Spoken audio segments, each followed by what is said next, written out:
നമസ്കാരം. ഹമാസ് നേതാക്കളെയെല്ലാം കൂട്ടത്തോടെ ഇസ്രായേൽ തീർത്തു കഴിഞ്ഞു. അതുകൊണ്ട് തന്നെ അവശേഷിക്കുന്നവർക്ക് ഇനി എന്താണ് ചെയ്യേണ്ടത് എന്ന് ഒരു എത്തും പിടിയുമില്ല.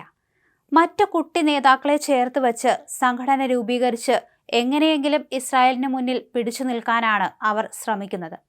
മാത്രമല്ല, സാധാരണക്കാരെ പോലും തങ്ങളുടെ കെണിയായി അവർ ഉപയോഗിച്ചു കഴിഞ്ഞു. ഇസ്രായേലിനെ തകർക്കാൻ ജനങ്ങളെ മുന്നിൽ നിർത്തി ബാക്കിയുള്ളവർ സേഫ് ആകുന്ന അവസ്ഥയാണ് നിലവിൽ കാണാൻ കഴിയുന്നത്. കഴിഞ്ഞ ദിവസവും അവർ യോഗം വിളിച്ചു കൂട്ടിയിരുന്നു. ആശുപത്രികളും മറ്റും തങ്ങളുടെ ആയുധപ്പുരകളാക്കി മാറ്റുകയാണ് പലരും. ഇതെല്ലാം മുൻകൂട്ടി കണ്ടു തന്നെയാണ് ഇസ്രായേൽ കനത്ത തിരിച്ചടി നൽകിയത്. ഈയിടയ്ക്ക് ഹമാസ് ഭീകരരെ കൂട്ടത്തോടെ തന്നെയാണ് ഇസ്രായേൽ കൊന്നൊടുക്കി മുന്നോട്ടു പോയത്. പക്ഷേ ചെറിയ തോതിൽ ഇവിടെ ഒരു അയവ് സംഭവിച്ചപ്പോൾ വീണ്ടും ഭീകരർ ഒത്തുകൂടുന്ന അവസ്ഥയിലെത്തി. ബുറേജ് ക്യാമ്പിൽ നിന്ന് ജനങ്ങളോട് ഒഴിഞ്ഞുപോകാൻ ഇസ്രായേൽ സൈന്യം മുന്നറിയിപ്പ് നൽകിയതിനു പിന്നാലെയായിരുന്നു ഇസ്രായേൽ ആക്രമണം നടത്തിയത്. ഹമാസ് നേതാവ് അബ്ദുൽ ഹാദി സാബായെ കഴിഞ്ഞ ദിവസം വധിച്ചതായി ഇസ്രായേൽ സൈന്യം അവകാശപ്പെടുകയും ചെയ്തു.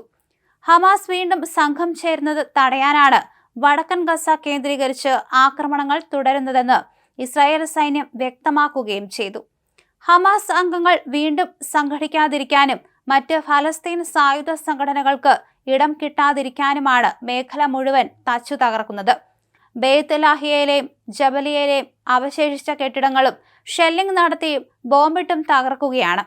അതേസമയം യുദ്ധശേഷം ഈ മേഖലകൾ അടച്ചിട്ട് ബഫർ സോണായി ഉപയോഗിക്കാനാണ് ഇസ്രായേലിന്റെ പദ്ധതിയെന്ന് സൂചനയുണ്ട്.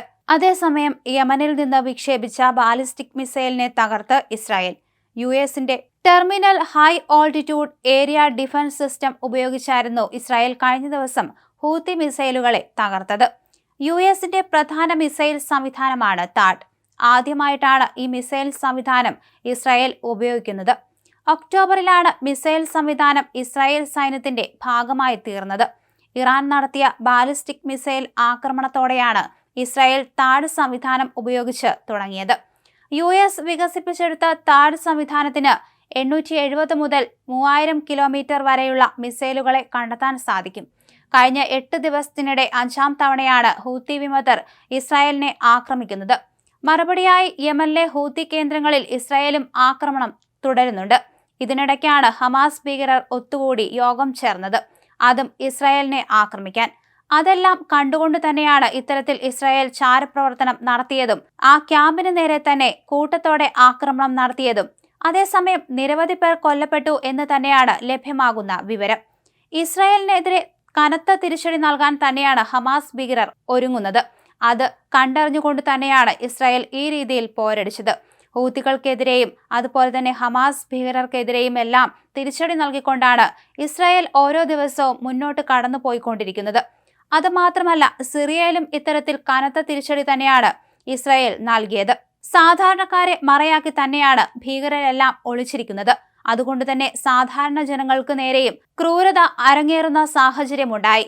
അതുകൊണ്ട് തന്നെയാണ് നിരവധി കെട്ടിടങ്ങൾക്ക് നേരെ ഇത്തരത്തിൽ ഇസ്രായേൽ ആക്രമണം അഴിച്ചുവിട്ടത്. ക്യാമ്പിൽ കഴിയുന്നവരോടെല്ലാം ഉടനടി ഒഴിഞ്ഞു പോകണമെന്ന് ഇസ്രായേൽ അറിയിച്ചിരുന്നു. അതിനുശേഷമായിരുന്നു നിലവിൽ ആക്രമണം നടത്തിയത്.